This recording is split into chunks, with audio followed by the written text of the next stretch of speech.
Nós estamos numa série aqui na igreja sobre missão e missionalidade. Essa é uma série importante sobre vocação e nós estivemos há um domingo, acho que foi passado, né? Nós estivemos ali em Mariana, na região de Mariana, ali em Barra Longa, com uma equipe aqui da Igreja Esperança. E foi muito bom ver os irmãos servindo ao Senhor naquele lugar, as pessoas expressando o seu amor, né, ao Senhor, expressando o seu serviço de forma incondicional às pessoas daquela comunidade. Nós estaremos voltando lá no dia 28, né, sábado que vem. Isso é um sinal da graça, é um sinal de que a Igreja de Jesus tem essa vocação mesmo, a vocação de sinalizar o amor de Deus, o serviço de Deus. E é isso que a igreja faz a igreja ser também igreja. É como ela responde à graça de Deus, né?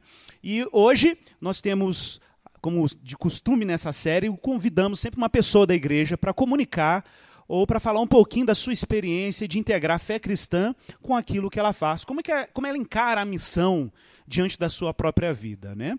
E hoje a Maíra, vem cá, Maíra. A Maíra vai falar um pouco para vocês da experiência missional dela. A Maíra, a gente pastoreia ela na área missional, já vem acompanhando um pouquinho, um tempinho, né? E ela recentemente teve uma experiência muito legal, porque na verdade eu convidei ela para dar um testemunho. Não, acho que foi melhor você contar, né? ela estava meio preparando, falou, vou te convidar para você dar um testemunho na igreja numa série. Aí ela falou com ela mesma, poxa, mas eu nem sei o que eu vou falar e tal. E foi bem nesse período que ela falou, não sei o que eu vou falar, aconteceu um evento que foi resposta de uma série de conversas que nós tivemos, né? E aí Deus sinalizou o amor dele. Vocês vão ver que história bacana.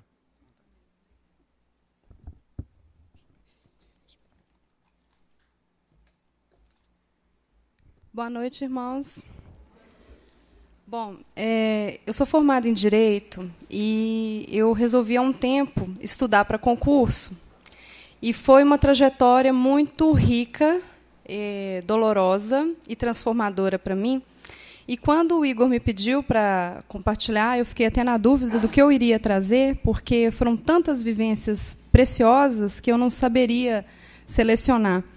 Mas eu me ative à questão da missionalidade, né, e vou tentar ser breve, apesar de ser uma história que eu poderia ficar horas aqui falando. Eu tive uma experiência muito enriquecedora que eu passei agora recentemente no concurso do TRT. E, inicialmente, eu tenho só a agradecer a Deus e ao meu marido, Mateus, por não terem me deixado desistir, porque foi muito tentador a ideia de abandonar esse projeto. E eu vou começar contando como que foi o panorama que eu encontrei quando eu optei por estudar para concurso, porque eu acho que vai contextualizar um pouco das lutas que eu enfrentei. Quando eu resolvi estudar para concurso, eu encontrei um panorama de muita competição, pessoas que enxergavam umas às outras como adversárias. Então, o clima era de individualismo e é uma vida muito solitária.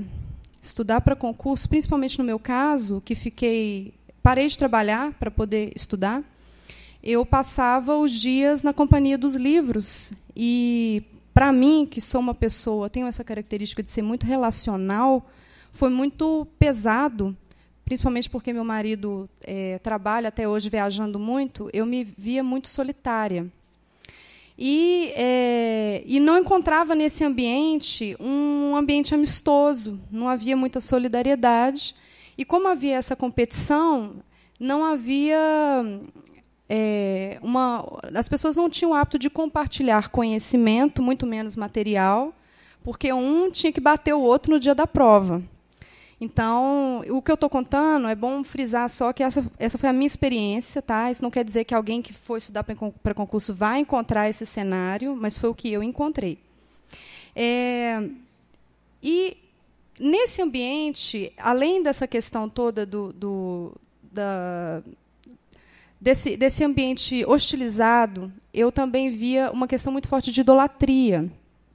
O concurso público atualmente não é como era antigamente, em que saía um edital e, com 3 meses, você estuda e passa numa prova. Não é assim hoje.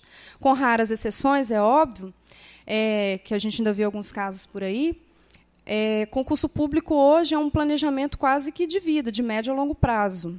E, por ser assim, é muito fácil você cair na idolatria, porque você faz tudo em função do concurso. Então, todas as decisões que você toma porque está estudando, você nega muitas coisas porque você está estudando, e isso vai moldando as suas decisões. Quando você vê, você está preso naquela teia, e quem está gerenciando, entre aspas, as suas condutas, as suas escolhas, é o seu projeto de concurso público. Então, isso é muito fácil de acontecer. E onde que entra a questão da missionalidade? Bom,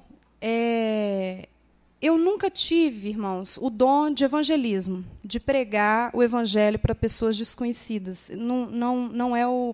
Nunca foi fácil isso para mim, eu não tenho esse dom. Mas, por ser uma pessoa muito relacional, eu sempre gostei de me aproximar das pessoas e criar vínculos com elas. E, a partir desse vínculo, era algo orgânico falar do Senhor para as pessoas. Muito natural esse tipo de prática para mim. E, justamente por eu me encontrar num ambiente muito solitário, eu busquei esses relacionamentos com pessoas que estudavam para concurso.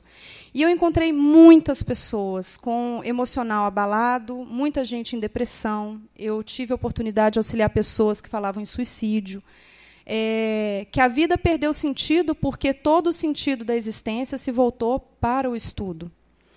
E glória a Deus pelo WhatsApp, porque, por meio do WhatsApp, eu passava o dia inteiro, às vezes, estudando, e, de repente, chegava uma mensagem de alguma gravação, de alguém passando por algum problema, e gravava, compartilhando, e aquilo era algo que me dava uma sensação de utilidade. Me fazia muito bem ouvir as dores das pessoas nesse processo, primeiro porque humanizou o meu processo. Eu deixei de ser uma máquina que sentava e ficava horas estudando para um concurso público e passei a ser uma pessoa que conseguia ter um olhar mais humanizador para o outro. Isso fez uma diferença porque quem estuda para concurso, geralmente, tem o hábito de voltar 100% do seu tempo apenas para o estudo. Tive muitos colegas que, inclusive, tomam remédios para conseguir estudar 14 horas por dia, 12 horas por dia.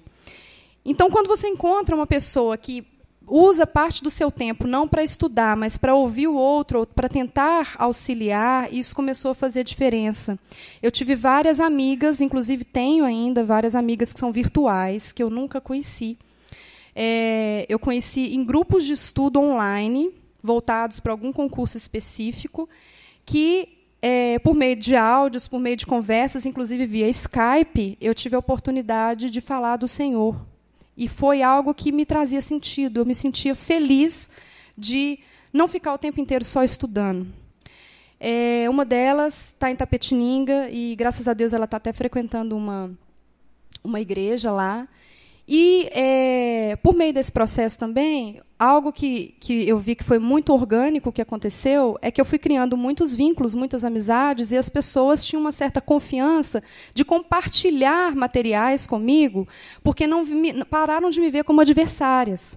Então, era muito engraçado, porque, num processo longo de estudo, que eu poderia ter gastado muito dinheiro, eu não gastei quase nada, porque eu entrava em contato com uma, falei, estou precisando do curso de Direito Constitucional, quem que tem? As pessoas me passavam. Elas não tinham resistência de compartilhar o que elas tinham. E, automaticamente, conversando com outras pessoas, você está precisando disso? Eu tenho. Eu passava. Então, virou uma rede de distribuição e de compartilhamento de conhecimento e também de material, porque esses cursos jurídicos são cursos caros, porque o curso que eu fiz ontem ele não serve para eu fazer amanhã, porque a lei está em mutação. Então, alguma lei foi revogada, a súmula também, então a gente não pode confiar num curso antigo. Isso faz com que você gaste muito nesse processo. E o gasto que eu tive foi ínfimo por causa disso. E eu pude, graças a Deus, abençoar várias pessoas nesse processo com materiais e cursos. E uma questão, uma história específica que eu queria compartilhar, que me marcou, eu cheguei até a compartilhar com o Igor. Eu tive uma experiência muito legal. Eu contratei aulas com um professor particular para ministrar uma determinada matéria que eu tinha dificuldade, e você comprava um pacote de 10 aulas com ele, e ele ia, aos poucos, ministrando as aulas para você, mas ele recebia o valor. Ele já tinha recebido o meu dinheiro, ele estava já para ministrar as aulas para mim, e eu percebia que ele estava vivenciando algum tipo de problema, porque todas as vezes, ou ele desmarcava minha aula, ou quando eu estava lá, ele tentava terminar mais cedo, e eu via que ele não estava bem. E aquilo começou a me incomodar, porque ele já tinha recebido o meu dinheiro. E, nessa hora, foi um momento marcante para mim, porque eu orei e eu pedi a Deus, falei, Senhor, não me deixe olhar para esse homem apenas como um prestador de serviços. Ele está com algum problema.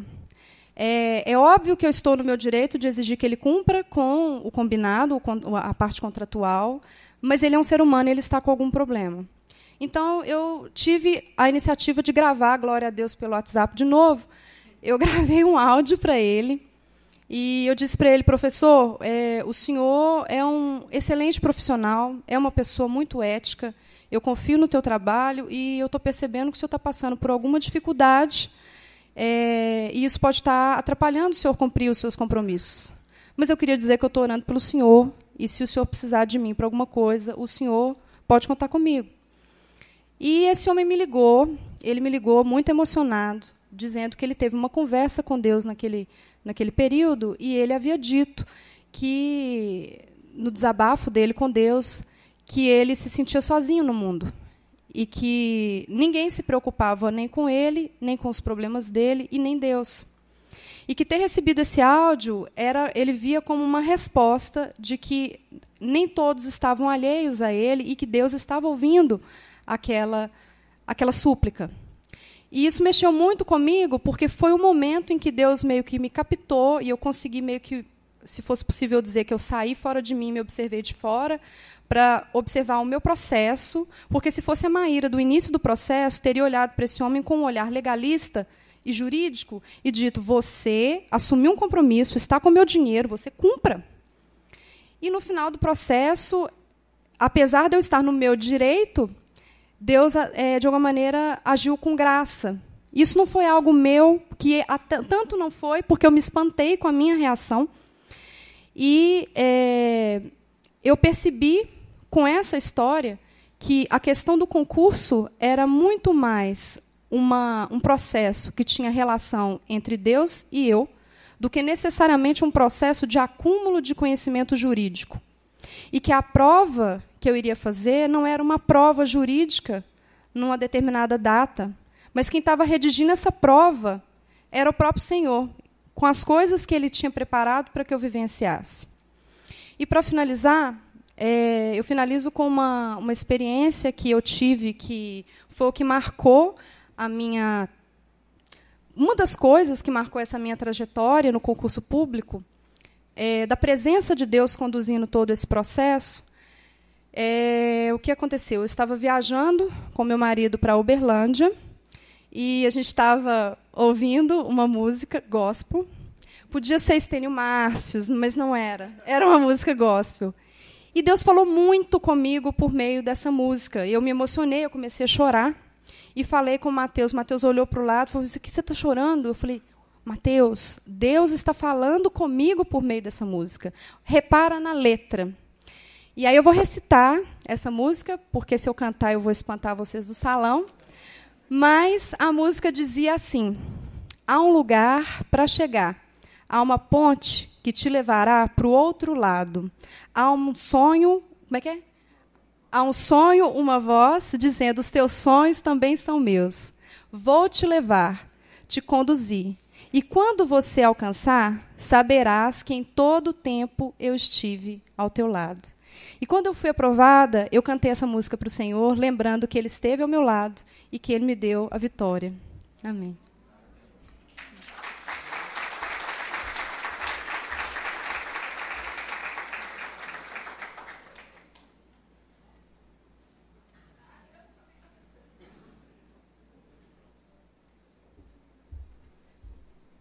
Ela esqueceu, gente, de falar o nome do cantor, Cris Duran. Não é verdade? Olha lá, viu? Deus confirma. Não é porque de manhã eu escutei. Mas tá vendo? Deus usa qualquer um, né? Vai até me usar aqui nessa noite? Assim eu espero. Bom, gente, boa noite para todos e para todas. Nós vamos continuar a nossa série de reflexão e de exposição sobre o tema da missionalidade. Hoje o nosso tema, a nossa reflexão, vai ser sobre a missão e o cuidado e especificamente sobre o amor generoso de Deus. Queria que nós abríssemos as nossas Bíblias no Evangelho de Marcos, no capítulo 5.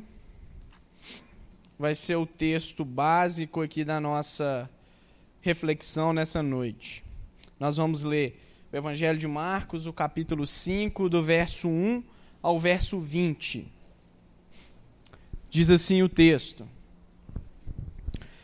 Entremetentes, chegaram à outra margem do mar, a terra dos Gerazenos. Um parênteses aqui para a gente entender por que eles chegaram, os discípulos entremitentes. É importante nós recorrermos à história anterior, aonde que Jesus acalma uma tempestade. E aí os discípulos, então, eles cada vez mais eles vão tendo uma outra compreensão a respeito de Jesus, que não necessariamente era uma compreensão única e exclusiva que a tradição judaica tinha de um Messias como um único Deus libertador. Os discípulos já começam a ter uma compreensão que, de fato, a messianidade de Jesus era diferente, porque ele dava ordem para a natureza e a natureza obedeceu a sua ordem. Tá certo? Então, por isso que o capítulo 5 começa assim: Entremetentes chegaram a outra margem do mar, a terra dos Gerazenos. Ao desembarcar, logo veio dos sepulcros ao seu encontro um homem possesso de espírito imundo, o qual vivia nos sepulcros, e nem mesmo com cadeias alguém podia prendê-lo, porque, tendo sido muitas vezes preso com grilhões e cadeias, as cadeias foram quebradas por ele, e os grilhões despedaçados, e ninguém podia subjugá-lo. Andava sempre de noite e de dia, clamando por entre os sepulcros e pelos montes, ferindo-se com pedras. Quando de longe viu Jesus, correu e o adorou, exclamando com alta voz: Que tenho eu contigo, Jesus, Filho do Deus Altíssimo? Conjuro-te, por Deus, que não me atormentes. Porque Jesus lhe dissera: Espírito imundo, sai deste homem. E perguntou-lhe: Qual é o teu nome? Respondeu ele: Legião é o meu nome, porque somos muitos. E rogou-lhe encarecidamente que os não mandasse para fora do país. Ora, pastava ali pelo monte uma grande manada de porcos, e os espíritos imundos rogaram a Jesus, dizendo: Manda-nos para os porcos, para que entremos neles. Jesus o permitiu. Então, saindo os espíritos imundos, entraram nos porcos, e a manada, que era cerca de 2.000, precipitou-se despenhadeiro abaixo, para dentro do mar, onde se afogaram. Os porqueiros fugiram e o anunciaram na cidade e pelos campos. Então saiu o povo para ver o que sucedera. Indo ter com Jesus, viram um endemoniado que tivera legião, assentado, vestido e em perfeito juízo, e temeram. Os que haviam presenciado os fatos contaram-lhes o que acontecera ao endemoniado e acerca dos porcos, e entraram a rogar-lhe que se retirasse da terra deles. Ao entrar Jesus no barco, suplicava-lhe o que for endemoniado que o deixasse estar com ele. Jesus, porém, não lhe permitiu, mas ordenou-lhe: Vai para a tua casa, para os teus, anuncia-lhes tudo o que o Senhor te fez e como teve compaixão de ti. Então ele foi e começou a proclamar em Decápolis tudo o que Jesus lhe fizera. E todos se admiravam. Vamos orar. Deus, nós te damos graça, te pedimos que nesse momento o teu Espírito ministre nos nossos corações a verdade da tua palavra, Pai. Quebra todo impedimento na nossa vida de compreender a tua palavra e ministra, Pai, nos nossos corações a centralidade de Jesus Cristo, Pai. Toma conta deste momento, que toda essa pregação venha ter Jesus como centro, Jesus como alvo, Pai. Essa é a nossa oração em nome de Jesus. Como eu comecei a falar, nós estamos aqui numa série de exposições né, com a temática da missão, ou com a temática da missionalidade. E para falarmos sobre a missão, para nós entendermos então essa perspectiva de Deus ser, né, aquele que é o principal envolvido na missão, nós precisamos compreender então como é esse Deus e como esse Deus que se revela no rosto de Jesus, né, se revela para nós, seres humanos. Partindo do pressuposto, então, da tradição cristã, nós acreditamos que o Deus que nós servimos é uma trindade, é uma comunidade de amor, né, formada pelo Pai, pelo Filho e pelo Espírito Santo. E essa relação trinitária é permeada pelo processo unitário, que o amor é o elo da unidade entre essas três pessoas distintas, e outras coisas mais que agora não convém falar. E nós sabemos que Deus, na eternidade, é Pai, Filho e Espírito Santo. E num determinado momento, vamos dizer assim, Deus estabelece todo o seu ato criacional. Deus cria o mundo e os seres humanos para habitar nesse mundo que Ele criou. E o ato de Deus criar é o ato, então, desse amor que era permeado entre as três pessoas da Trindade se transbordar para fora da relação trinitária. Nesse ato, então, Deus se revela para o ser humano. E o ato de Deus se revelar para o ser humano é o ato de Deus se fazer conhecido para aqueles que não o conheciam. Nós temos que ter uma reflexão partindo da compreensão que Deus é o eterno. Deus é aquele que nós poderíamos dizer, guardadas as devidas proporções, que Ele é o totalmente outro, que escapa de definições ou de conceitos, né? A nossa racionalidade não dá conta de expressar a grandeza de Deus. Então, por isso que Deus vem até nós num ato gracioso e se revela para nós. Essa é a temática que a tradição cristã compreende. O eterno, num determinado momento, se revelou para aqueles que são temporais. Nós, eu e você, e todos os seres humanos. E esse Deus, então, ele se revela para a humanidade de forma essencialmente amorosa. E nesse processo, nós sabemos que nesse percurso, Deus ele cria o ser humano, ele dota o ser humano com uma característica peculiar que nenhum outro seres criados por Deus tem essa característica. Os seres humanos foram criados à imagem e semelhança de Deus. Dentro da teologia hoje, a gente não discute o que é a imagem e semelhança. Nós falamos pelo fato do ser humano ser a imagem e semelhança, ele faz isso, isso e isso. E uma das características, então, que faz com que o homem seja a imagem e semelhança de Deus, né, é o fato do ser humano ser um ser relacional. Nós compreendemos que o nosso Deus é um Deus relacional, é uma comunidade perfeita de amor, formada pela figura do Pai, do Filho e do Espírito Santo. E esse Deus, então, nos dota com algo que é dele. Nós temos também essa relacionalidade de nos relacionarmos com Deus, com os nossos semelhantes e com o mundo criado por Deus.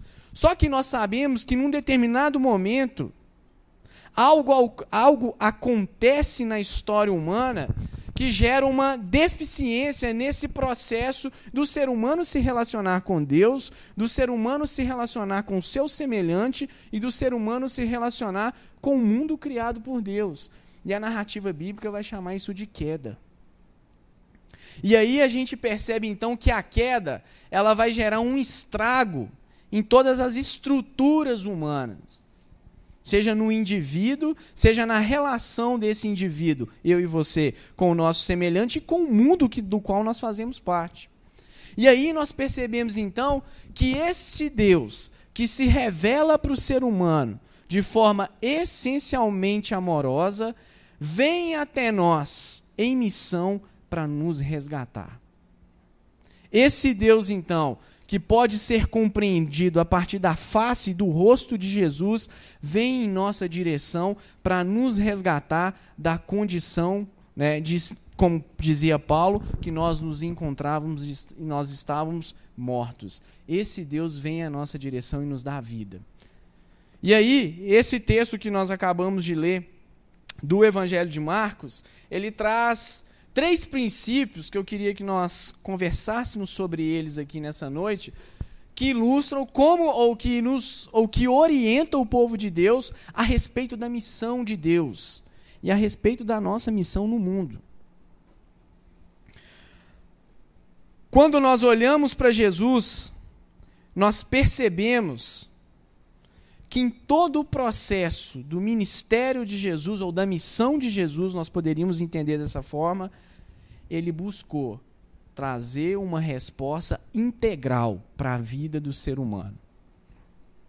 E a partir disso, então, eu queria estabelecer o primeiro ponto aqui para a nossa reflexão, que a missão de Deus, ou a missão do povo de Deus, deve anunciar a corrupção que o mundo se encontra.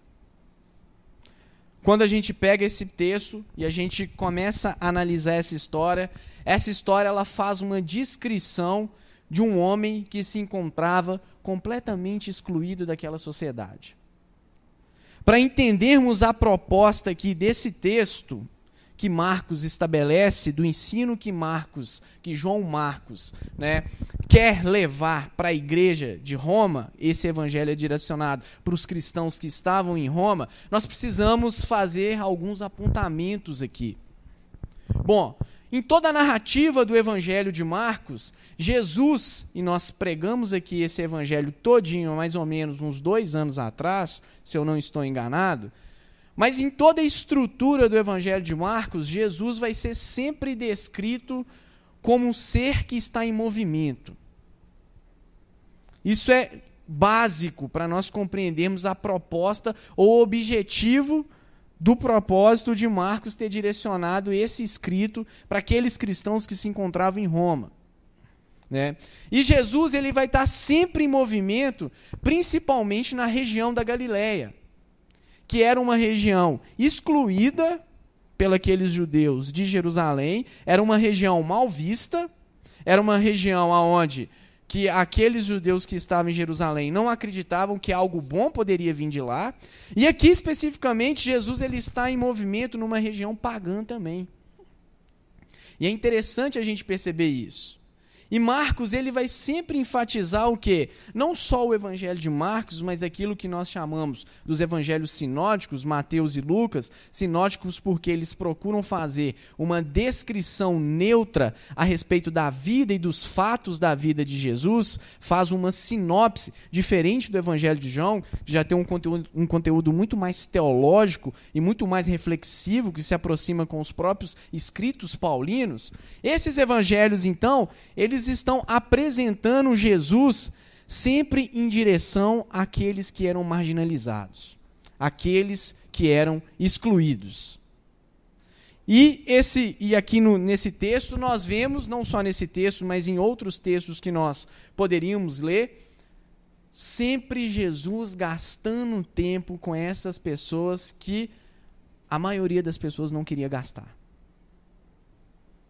Aqui então começa o texto falando que entremetentes, os discípulos, chegaram a outra margem do mar, a terra dos Gerazenos, uma cidade pagã, mais especificamente na cidade de Gadara. E ao chegar naquela região, confere aí no verso 2 da sua Bíblia, eles desembarcaram ali, logo veio dos sepulcros ao seu encontro um homem possesso de espírito imundo, o qual vivia nos sepulcros, verso 3, e nem mesmo com cadeias alguém podia prendê-lo. E aí, essa pessoa, então, que se encontrava numa situação de total dominação pelas forças das trevas, pela figura aqui de Satanás no texto, pela figura do mal, essa pessoa que estava excluída daquela sociedade, essa pessoa que se encontrava à margem daquela sociedade, o texto apresenta a condição dessa pessoa. Aquele homem, então, que estava possuído, nada o podia deter. Ele se encontrava numa completa situação de desumanização. E a realidade desse homem aqui, que o Evangelho quer apresentar, era também a nossa realidade. E é também a realidade de muitos nos dias de hoje. Aqui eu preciso fazer algumas explicações, porque ao longo do texto nós vamos ver Jesus ele realizando um ato de exorcismo, tá? Mas nós precisamos entender algumas questões que logo em sequência o texto vai trazer essas questões. Quando a gente está falando de Satanás e quando os evangelhos sinóticos vão apresentar a figura de Satanás, tá? Satanás está sendo sempre descrito como aquele que cada vez mais, quando Jesus vai desenvolvendo o seu ministério, mais o reino das trevas vai perdendo o seu poder. E aí nós vamos ver que na orientação do Novo Testamento, então, e na orientação do Antigo Testamento também, apesar disso aparecer mais numa literatura específica, o diabo vai ser usado como um instrumento nas mãos de Deus. Quer você queira entender isso, quer não. E aqui, quando Jesus está denunciando a situação desse homem, essa situação de extrema desumanização, de extrema exclusão e de possessão, Jesus está querendo demonstrar que o poder das trevas agora está cada vez mais sendo limitado. E aí nós vamos perceber algo que o Novo Testamento fala, que uma das atuações de Satanás, um dos objetivos de Satanás, é desvirtuar a imagem e semelhança que há no ser humano. É confundir a identidade humana. Da mesma forma, quando Jesus foi levado para o deserto, e o diabo tentou confundir a identidade do Filho de Deus, ele tenta fazer isso também com aqueles que fazem parte do povo de Deus. E esse texto, ele nos mostra o quê? Nós vamos continuar a reflexão, que o poder de Satanás foi completamente destruído na cruz. E aí, a missão de Jesus, então, ela tem como proposta apresentar a mazela humana, apresentar, num primeiro momento, a degradação ou a depravação que o ser humano se encontra. E no nosso processo de inserção no mundo, enquanto indivíduos e enquanto igreja, nós não podemos deixar isso aqui passar desapercebido. O anúncio do Evangelho tem como proposta também descrever a realidade que o ser humano se encontra. Porque é por causa dessa realidade que o sangue de Jesus foi derramado na cruz. É por causa dessa realidade que a queda gera essa depravação, essa desumanização entre os seres humanos, que Deus em Jesus está em missão para nos resgatar. E todo esse processo de Deus resgatar os seres humanos é pautado pela sua graça e pelo seu amor generoso. E aí a segunda coisa que eu queria que nós refletíssemos então, é que a missão de Deus, ela anuncia, ou a missão do povo de Deus, anuncia a vitória de Deus sobre o mal. Nós continuamos aqui o texto, no verso 4, então, fala o seguinte, olha, porque tem sido muitas vezes preso com grilhões e cadeias, as cadeias foram quebradas por ele, e os grilhões despedaçados, e ninguém podia subjugá-lo. Olha a situação desse ser humano. Andava sempre de noite e de dia, clamando por entre os sepulcros, pelos montes, e ferindo-se com pedras. Agora vamos reparar então, como é que vai ser a ação de Jesus. E partindo desse pressuposto da ação de Jesus, que nós temos que ter a nossa atuação no mundo. Jesus é o exemplo, Jesus é o modelo para todo o nosso processo de missionalidade na vida. Olha, vamos ver aqui, qual que era a prioridade de Jesus. A partir, então, do verso 6, fala assim, quando de longe viu Jesus, correu e o adorou, exclamando com alta voz, que tenho eu contigo, Jesus, Filho do Deus Altíssimo? Conjuro-te por Deus que não me atormentes.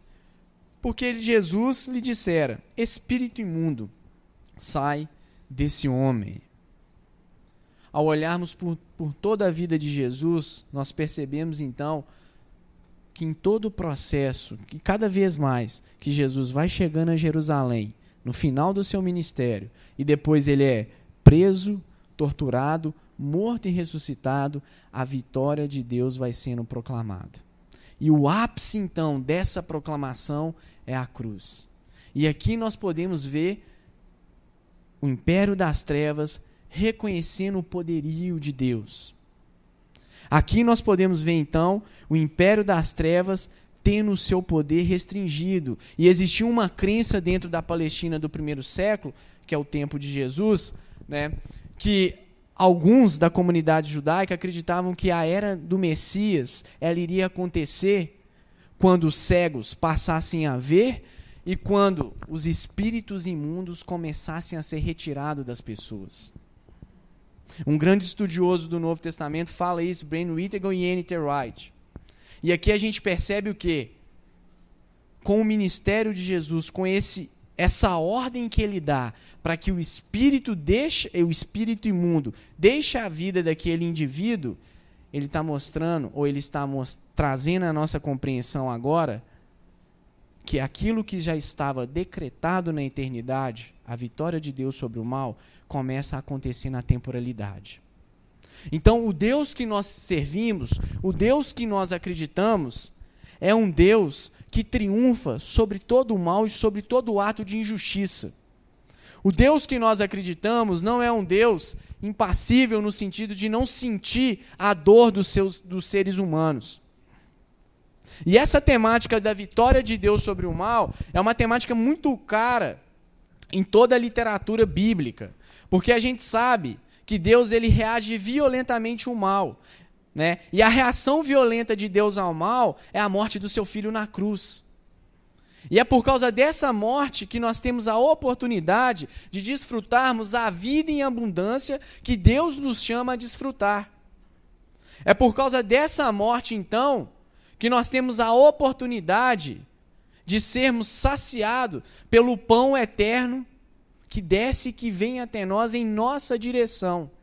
Num determinado dia, eu e você fomos assaltados pela graça de Deus. Deus tomou o nosso coração de assalto e a nossa vida nunca mais foi a mesma. Naquele dia, então, que nós fomos salvos. Essa aqui é a nossa história, irmãos. Guardadas as devidas proporções, mas essa é a nossa história. Nós nos encontrávamos nessa situação. Nós nos encontrávamos perdidos, desamparados, cegos, alguns realmente até possessos. E aí, Deus veio e nos libertou. E a primeira compreensão que o povo de Israel vai ter sobre Deus é que Deus é um Deus libertador. Porque a primeira experiência de fato que aquele povo vai ter é com a saída do Egito. Olha como é que essa noção de Deus ser um ser libertador está presente aqui na vida de Jesus e no ensino e nos atos de Jesus. Deus nos libertou de nós mesmos. Deus nos libertou dos nossos pecados. Deus nos libertou da ira dele que ia ser derramada sobre nós. Deus nos libertou da morte. E infundiu, por meio do Espírito Santo, a vida dele em nós. E isso é graça. E a graça de Deus tem a ver com a disposição do coração de Deus em amar nós, que não merecíamos ser amados. Nós fomos salvos única e exclusivamente por méritos de Jesus. Isso tem que estar claro na sua cabeça. E nós temos que ser sempre gratos a Deus por aquilo que Ele fez em nós por meio de Jesus. E aqui nós percebemos o quê?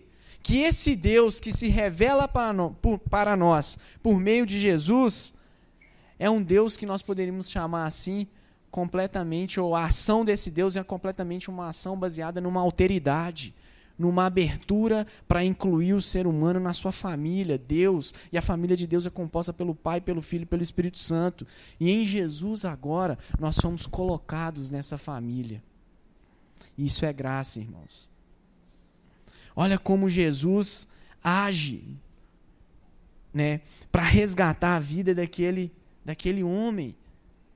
que se encontrava completamente excluído, da qual Satanás queria cada vez mais destruir a vida dele. Olha o que Jesus está fazendo.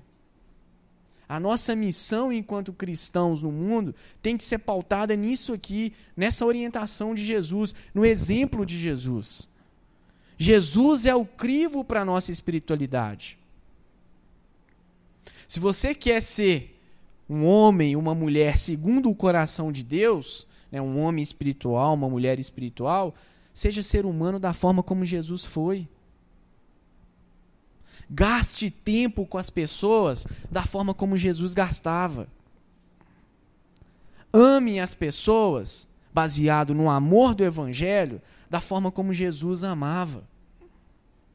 Aí, de fato, nós vamos, pelo poder do Espírito, conseguir atuarmos, né, enquanto povo de Deus em missão no mundo, nessa sociedade tão carente e tão distante do amor de Deus. Nós vivemos num tempo onde que as pessoas estão num processo de carência cada vez mais de referenciais, de sentido. Isso não sou eu que falo, não. Vários filósofos falam sobre isso. Há um problema hoje, há uma crise do ser humano hoje. Né? Há uma crise de valores. As pessoas não têm mais esperança de uma forma geral, uma esperança ligada a um sentido último para a existência. Não tem uma causa a mais que una a juventude para lutar pelo ideal. Nós vivemos num tempo de total crise, de total desesperança. Né?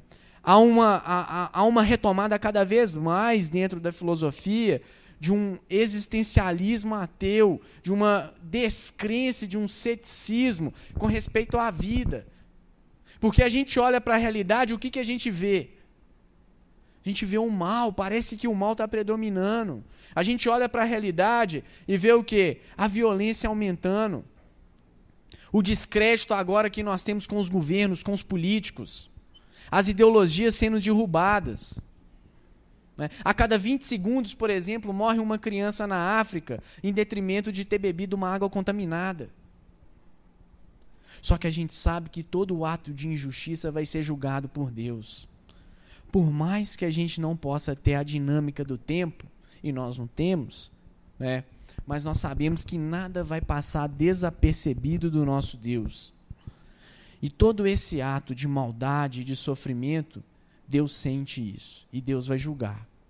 Ao olharmos para Jesus e ao vermos como Jesus aqui lidou com esse ser humano, nós percebemos então a total vitória de Deus sobre o mal. A total vitória de Deus sobre o reino das trevas. A total vitória de Deus sobre os seus inimigos. Deus triunfou. Jesus venceu. E a vitória de Jesus é a nossa vitória. O texto continua. Vamos ler para a gente entender mais. Olha, a partir do verso 9, fala assim: perguntou-lhe, qual é o teu nome? Respondeu ele, Legião é o meu nome, porque somos muitos. Aqui é a única vez que a gente vê Jesus trocando uma ideia com o capiroto, com Satanás. Mas foi uma ideia muito rápida também. Né? A gente sabe que no imaginário de muitas comunidades evangélicas, né, alguns irmãos gostam de fazer entrevista. Né? Mas Jesus não perdia tempo, não. Tá? E aqui algo que a gente precisa notar nesse texto aqui, a ordem que Jesus deu para que aquele espírito saísse da vida daquele indivíduo, né, não foi a partir da fé daquele ser humano, não. O texto não fala isso, não. Foi a partir da vontade de Deus. As coisas acontecem a partir do propósito e da soberania de Deus. Independente se você vai crer ou não, ou se aquele indivíduo iria crer ou não. Tá? Continuando então. No verso 9, repetindo, e perguntou-lhe qual é o teu nome. Respondeu-lhe, Legião é o meu nome, porque somos muitos. Né? Aqui, automaticamente, aqueles primeiros leitores do texto, a comunidade cristã que residia em Roma e o Evangelho de Marcos, são as pregações de Pedro em Roma, que João Marcos faz a anotação dessas pregações, e o Jesus que é apresentado aqui é um Jesus que sofre, né, que se identifica com a dor do ser humano, porque os cristãos que estão em Roma estão sendo perseguidos, e quando eles estão lendo essas histórias aqui, eles estão sendo confortados com essa compreensão que Deus sente a dor deles e que Deus triunfou sobre o mal, né? A legião, então, era a principal arma que o exército romano tinha, que era mais ou menos um grupamento militar dotado de 6.000 homens. E aqui a gente está vendo que o poder das trevas tentou impedir, ou de uma certa forma tentou mostrar, as trevas tentaram manifestar a sua, vamos dizer assim, pequena grandiosidade. Mas olha como é que é o poder de Deus aqui. Olha como é que o nosso Deus ele é grandioso, porque sobre esse poderio do maligno, Deus destrona o maligno, Deus destrói esse poderio para mostrar que só Ele detém o poder sobre tudo e sobre todas as coisas. E o texto continua então. O texto vai falar agora que esse espírito imundo que estava neste homem, então, vira para Jesus e fala: olha, não me tira daqui não. Deixa eu ficar aqui nessa região de montanhas, de sepulcro, de mortos, né? E aí deixa eu ir ali para aquela manada de mais ou menos aqui, segundo o que o texto fala, de 2.000 porcos. E aí Jesus autoriza. Bom, se você é vegetariano e ambientalista, você vai ficar nervoso com Jesus, porque Jesus autorizou e esses porcos morreram, né? Mas aqui tem uma denúncia latente de Jesus àquela sociedade. Esses 2.000 porcos aqui que estavam ali pastando, eram eles estavam sendo bem mais valorizados do que aquele ser humano que se encontrava excluído. Porco estava sendo tratado melhor do que ser humano. Isso não pode. Isso é inversão dos valores do reino de Deus. E aí Jesus, então, ele estabelece aqui uma crítica àquela sociedade excludente. Jesus está querendo falar que os seres humanos são importantes para Deus. Eles são tão importantes que Deus vem em direção a eles e resgata eles. Foi assim que Deus fez conosco. Num determinado dia da nossa história, nós tivemos a experiência com Cristo ressurreto.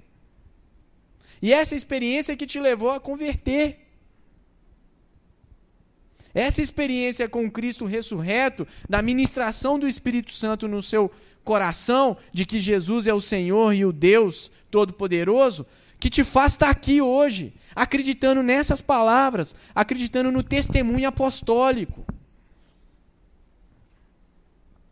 O ser humano ele é formado à imagem e semelhança de Deus. Deus se revela no ser humano, já dizia um filósofo judeu chamado Levinas.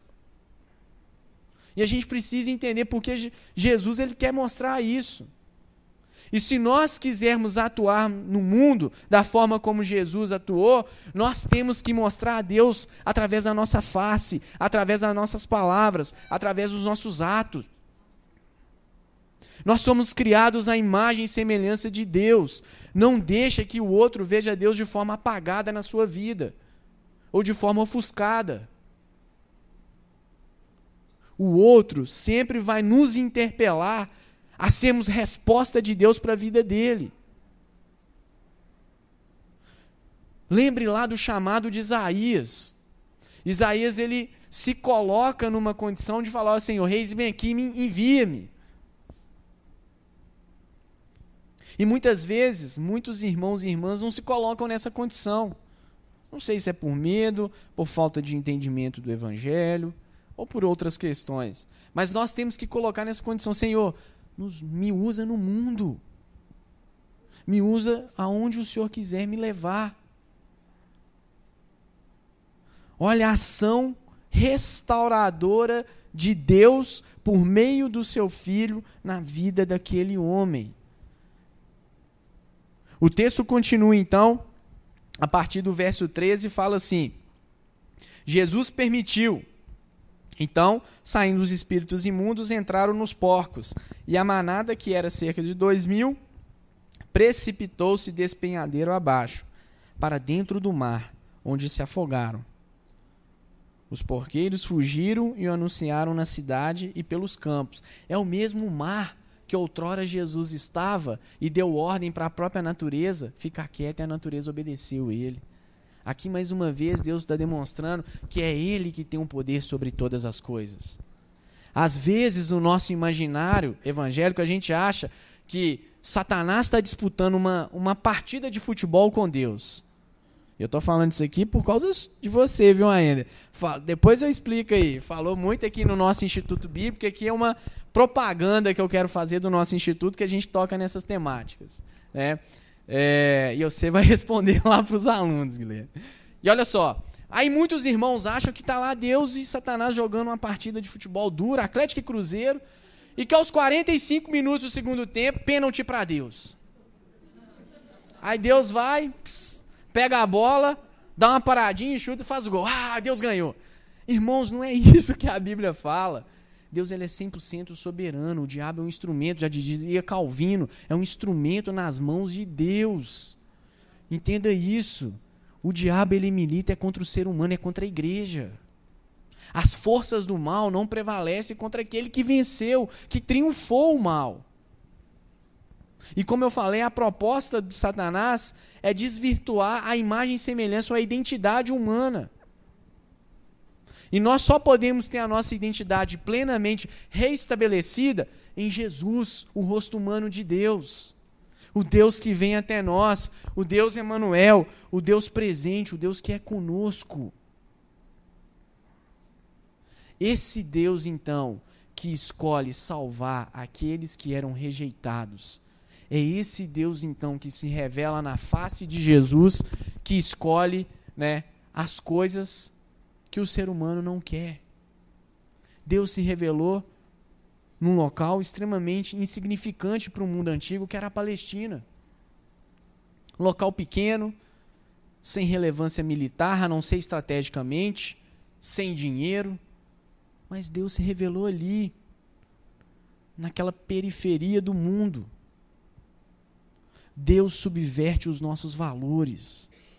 Aquele homem, então, que era rejeitado, que estava excluído pelaquela sociedade, Deus quis salvar a vida daquele homem.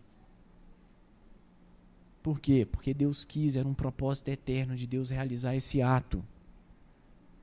Né? Aqueles, então, que sempre vão ser elegidos como modelo, Deus quebra esses modelos e subverte. Olha Davi era um homem segundo o coração de Deus, por duas questões. Davi foge a todo o ideal de monarquia do Oriente Próximo. Davi era um menor, Davi não tinha beleza. E Davi também era um homem segundo o coração de Deus, porque ele não caiu no pecado da idolatria. Davi não entregou seu coração a outros deuses ou outras coisas. Davi era temente ao Senhor. Né? E aqui a gente vê o quê? Deus incluindo aquele que se encontrava excluído. Deus, por meio de Jesus, humanizando aquele que se encontrava desumanizado. A nossa atuação no mundo tem que partir desse princípio. Nós temos que ser instrumentos na mão de Deus, de propagação da sua graça, no processo para levar o Evangelho de Cristo, para mostrar redenção para o ser humano, que só o Evangelho pode fazer. E com a restrição do poder das trevas hoje, que a segunda aliança veio para mostrar isso, né? E o poder de Satanás ele é restringido porque Deus, por meio de Jesus, estabelece a igreja. Nós sabemos que o problema principal do ser humano é o próprio ser humano. É o próprio caráter humano que é corrompido. Que segundo Paulo em Romanos 1-3, esse caráter do ser humano, ou o próprio ser humano, se encontra morto e a sua justiça é um fracasso. Ou na verdade, traduzindo aqui, ele não tem nenhuma justiça.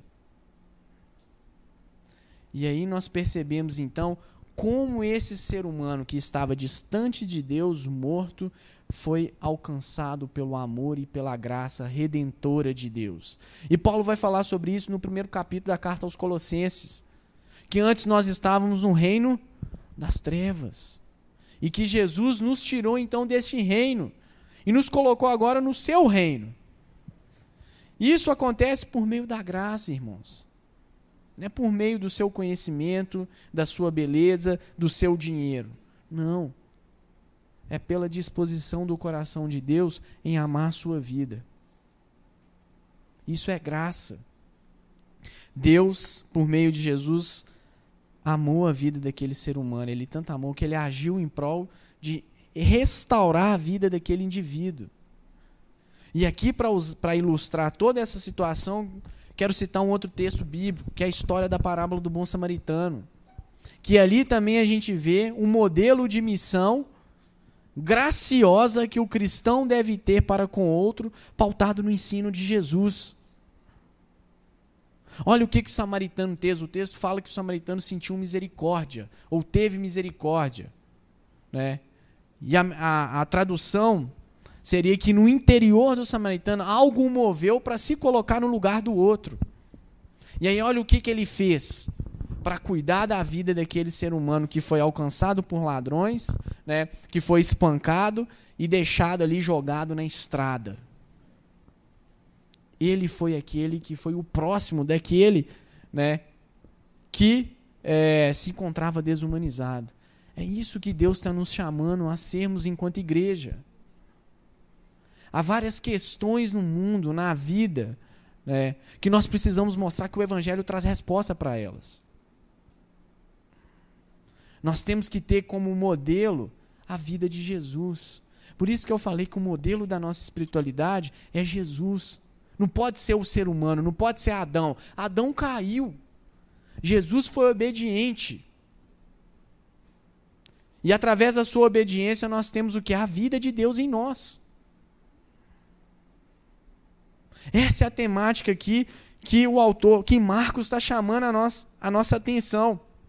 E aí o terceiro ponto, então, que nós vamos ver aqui, tem a ver com a proposta, então, que todo o Evangelho quer trazer, que a missão anuncia a redenção completa de que Cristo realiza no ser humano. Nós vemos, então, que depois de Jesus ter dado ordem para que aquele espírito saísse do corpo daquele ser humano, e acontece lá, né, aquele crime ambiental, né? Estou brincando, onde que aqueles 2.000 porcos, então, recebem aquele espírito imundo e esses porcos, então, são jogados lá no precipício. Nós vemos o quê? A partir do verso, acompanhem na sua Bíblia, a partir do verso 14, diz assim: os donos dos porcos ou os porqueiros fugiram e anunciaram na cidade e pelos campos. Então saiu o povo para ver o que acontecia, o que tinha acontecido, o que sucedera. Indo ter com Jesus, presta atenção nisso aqui. É o versículo chave para nós entendermos o resto da história. Indo ter com Jesus, viram o endemoniado, o que tivera legião, assentado, vestido e em perfeito juízo, e temeram. Vamos fazer agora um paralelo dos dois momentos da vida desse ser humano que o texto apresenta. No primeiro momento, esse mesmo ser humano se encontrava possesso, excluído, numa região obscura, numa região de mortos, né, aonde que ele utilizava a pedra para cortar pedras para cortar o seu corpo. E agora olha o que Deus fez na vida desse homem. Olha o poder transformador do Evangelho sendo manifesto na vida deste indivíduo. É isso que aconteceu comigo e com você. E é isso que acontece com todos aqueles que são assaltados pelo amor de Deus. Com todos aqueles que têm Jesus como Senhor da sua vida. A salvação que o Evangelho tem a nos oferecer por meio de Jesus é uma salvação integral.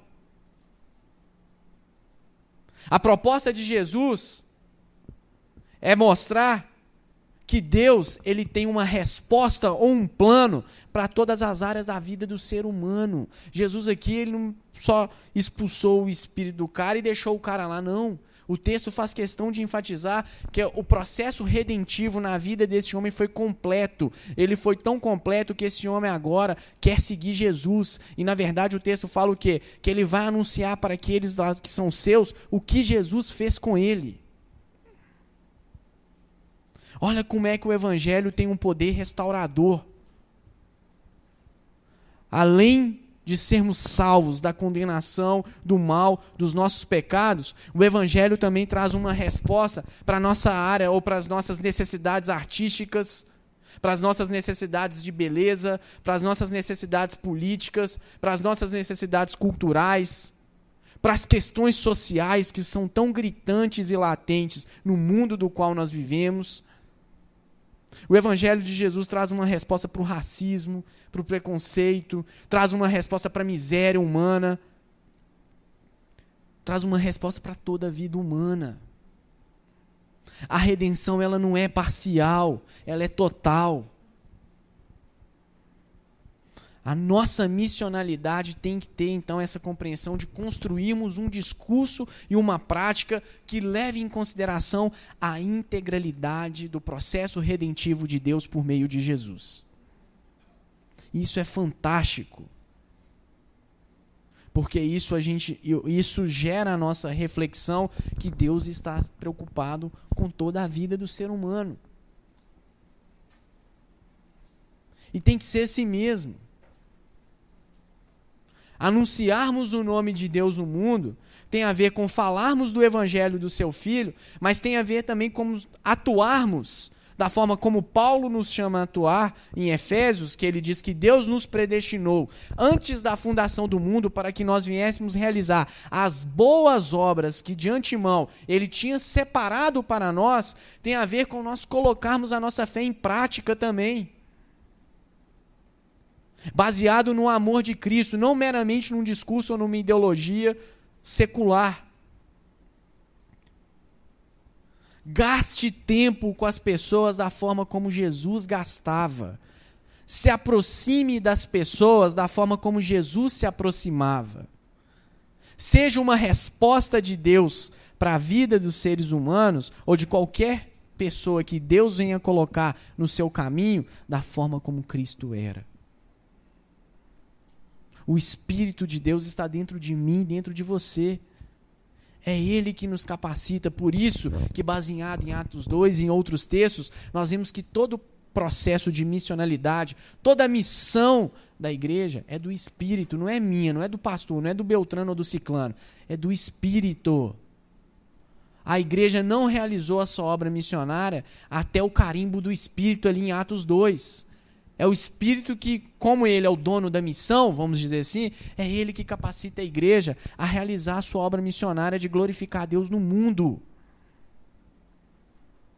É isso que Deus espera de nós.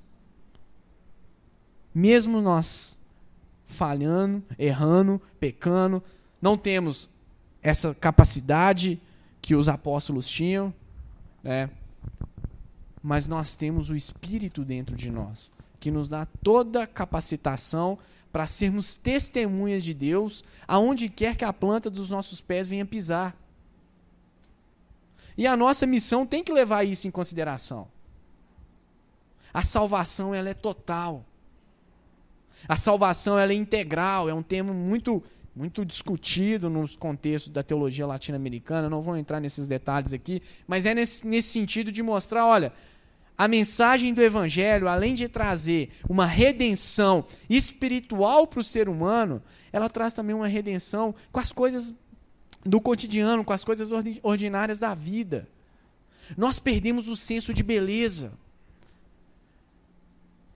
Nós perdemos o senso de certo e errado. O Evangelho vem resgatar a beleza que nós perdemos, o senso de ética ou de moralidade que nós perdemos. O Evangelho vem estabelecer em nós, né, o sentido último da vida, que consiste em seguir e glorificar o nome de Deus.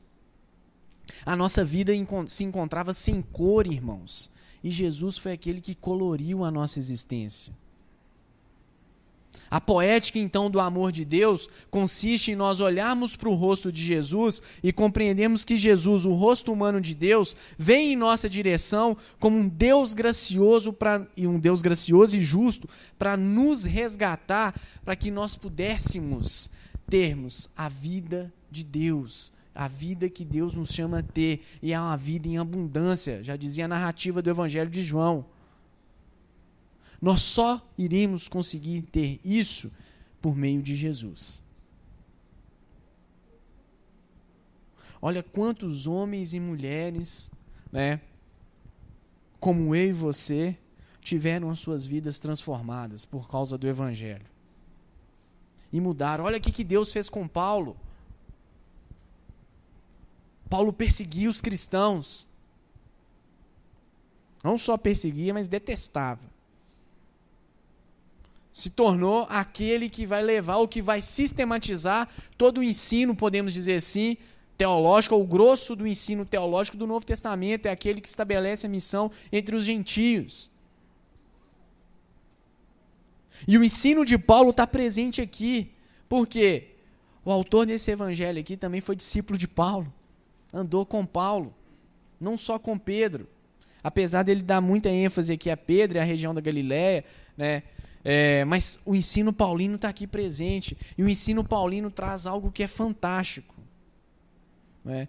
Que é a noção de que em Jesus nós fomos justificados por meio da sua obra. Deus olhou então para a justiça do seu Filho, viu o sangue do seu Filho sobre nós e colocou e creditou na nossa conta a justiça do seu Filho. Por isso que nós somos justos agora. Por isso que nós entramos num relacionamento com Ele por meio de Jesus. E aí o texto continua para terminar, fala o quê? Que aquelas pessoas ficaram atemorizadas. Olha a decadência daquela sociedade. Aquelas pessoas ficaram atemorizadas e pede para que aquele homem e Jesus saiam dali. Em vez daquelas pessoas reconhecerem a grandeza do poder de Deus, aquelas pessoas se atemorizaram. Era aquela mesma sociedade que estava tratando o porco melhor do que o ser humano. Os valores humanos são assim. E aí então Jesus vira e fala, olha, ele vai em direção a Jesus, pede, deixa eu te seguir. Jesus vira e fala, não, volte para sua casa e fale tudo o que aconteceu, tudo o que eu fiz na sua vida. E o que aquele homem faz? Ele volta para aqueles que eram seus, ali na região de Decápolis, e começa a anunciar tudo aquilo que Jesus tinha feito com ele. Podemos dizer que esse seria então o primeiro missionário entre os gentios. Esse homem que se encontrava há momentos atrás possesso, numa situação de exclusão, agora está liberto, é feito filho de Deus e é agora vocacionado por Deus a dar o testemunho do Filho de Deus. Olha como é que a graça de Jesus ela é redentiva e ela é total. Olha quantas pessoas têm as suas vidas restauradas, né? Pessoas que moravam nas ruas, que eram usuários de droga, né? Ou que bebiam, ou que seguiam outros caminhos tortuosos. Olha o que Deus faz na vida do ser humano por meio do Evangelho. Só o Evangelho tem esse poder restaurador. Só o Evangelho pode fazer isso. Por isso que o problema hoje é o ser humano, irmãos. O poder de Satanás foi restringido. Às vezes tem irmão que acha que o problema do mundo é Satanás. Satanás deve virar para Deus e falar, Deus, eu não tenho nada com isso não. Mas o problema é o ser humano que é caído. Porque o diabo, se ora, ele sai. Pela dependência que nós devemos ter no nome e na confiança de Jesus. Mas o caráter do ser humano não muda se não for por meio pelo toque do Espírito. Porque é o Espírito que convence o homem do pecado, da justiça e do juízo. E o Evangelho tem a ver com mudança de caráter. Isso só Deus pode fazer. Olha como a vida desse ser humano foi completamente transformada.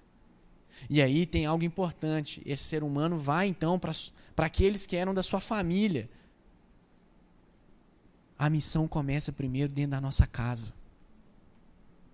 A partir disso, então, Deus nos impulsiona a ir para fora. E aí ele vai e começa a falar do Evangelho, daquilo que Jesus fez na vida dele. E o que Jesus fez na vida dele foi uma restauração plena. É esse o Deus que nós acreditamos. É esse o Deus que nos coloca em missão. E em cuidado generoso com o grande mandamento que ele nos dá, de amar a ele acima de todas as coisas e a partir da dinâmica desse amor, amarmos o nosso próximo como a nós mesmos. É esse Deus que se revela na face de Jesus. Um Deus que é amor, justiça, alteridade e que se coloca num propósito de resgatar a humanidade que foi afetada pelo pecado. Que nós possamos orar e pedirmos cada vez mais a capacitação do Espírito de Deus para que nós, enquanto indivíduos e enquanto igreja, possamos realizar a missão que Deus nos chama a fazer. Que nós possamos pedir a vontade de Deus para atuarmos no mundo segundo o seu propósito e segundo o seu querer. A agenda de Deus não é a nossa agenda. E que nós possamos sempre ser gratos pelo que o Evangelho de Deus fez em nossa vida. Isso é a beleza, isso é o ponto básico da espiritualidade cristã, a gratidão.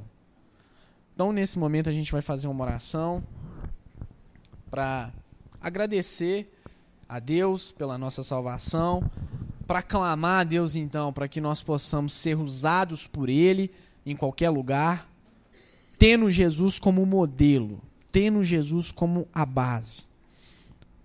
Deus, nós te damos graça, Pai. Te damos graça porque o Senhor nos trouxeste à vida. Os nossos olhos foram abertos por causa do Evangelho do Teu Filho, Pai. Nós te damos graça porque a nossa vida se encontrava sem beleza, sem brilho. E a beleza o Senhor reestabeleceu em nossa vida por meio de Jesus, Pai. Nós podemos agora ter a esperança que amanhã o sol vai nascer e contemplarmos a Tua criação, porque o Senhor nos restaurou, Pai. Porque o Senhor alcançou o nosso coração. Obrigado por Jesus Cristo, Pai. Obrigado pela cruz, Deus. Obrigado pelo Teu amor. Deus, em nome de Jesus, nós te pedimos, usa-nos, Senhor, no mundo, da forma como o Senhor sempre usa o Teu povo, a Tua igreja, os mártires, todos aqueles que fazem parte da Tua família, Pai. Nos usa, Senhor, como testemunhos vivos, como cartas vivas do Evangelho, aonde quer que a planta dos nossos pés venha pisar. Nós reconhecemos, Pai, que nós somos pecadores, que nós não temos condição e que nós clamamos em nome de Jesus a intervenção do Teu Espírito sobre a nossa existência. A missão é do Teu Espírito, a missão é da Tua, Pai.